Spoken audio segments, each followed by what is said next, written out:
5 of the top 10 have occurred since 2016. Join me now from El Paso, Texas, is Mayor D. Margo. Mayor Margo, I want to start, of course, by offering our deepest condolences to your community and the city of El Paso. What is the latest you can tell us about the investigation and about the survivors? Well, Jake, it's ongoing. They're still processing the victims at the crime scene and verifying their next of kin, and then they'll be sent to the morgue for autopsy. But the waiting is tough. It's tough. No one's prepared for this. I certainly wasn't prepared for this. But I think our police department was properly prepared when you look at the response times and how quickly they reacted. You know, the call went out at 10:39. They were there at 10:45, and at 11:06, he was apprehended.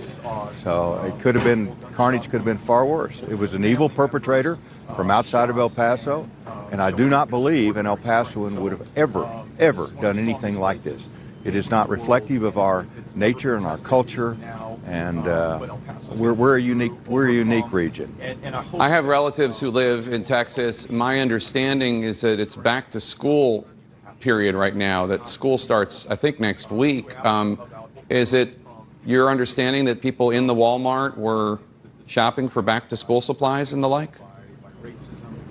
Oh, absolutely. It was a normal Saturday preparing for the school's year to begin. I mean, this will not define us. It's a tragedy that we have never experienced, and I hope to never ever experience. And none of us have been prepared for it. At least our law enforcement was. But no, we're going to have to deal with this. It's not going to get any easier.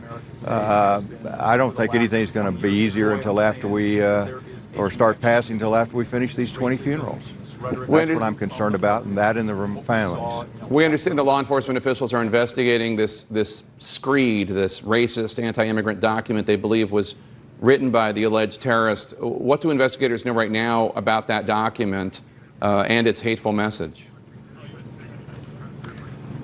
I have not heard anything updated. I have no updates on that. I've glanced at it. If he in fact did write it, he's just an evil person, and he came from outside of El Paso. He will not define us, and we will recover. We are resilient, but I don't know. I don't know why. You know, we still have a lot of evil in this world, and he's a representative of that.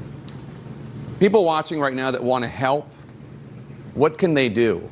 Is there a number? Should they support the Red Cross? I know a lot of Americans at times like this, not just Americans, people around the world, see the pain and the carnage in a city like El Paso, and they want to help. What do you want them to do? Jake, there are a couple of funds set up. The Paso del Norte Health Foundation has set one up, and I think their website is pasodelnortehealthfoundation.org or something along that line. And people can go on and donate. We're creating a fund for the victims, and the city will oversee that to make sure that they do receive the funds. A lot of people are giving blood, and frankly, we need prayers. We need prayers and support. Former Congressman from El Paso, Beto O'Rourke, told me earlier this show that in his view, the president's anti-immigrant rhetoric is making things worse and creating an atmosphere of violence. Do you agree? Do you have any concerns about the things the president says about immigrants?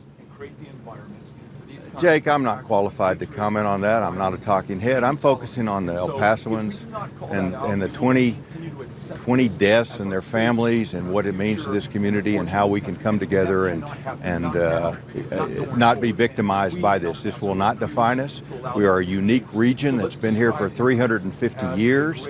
There's families on both sides, commerce on both sides. We are binational and bicultural. We're almost 2.5 million people, and our average age is 32. This will not define us.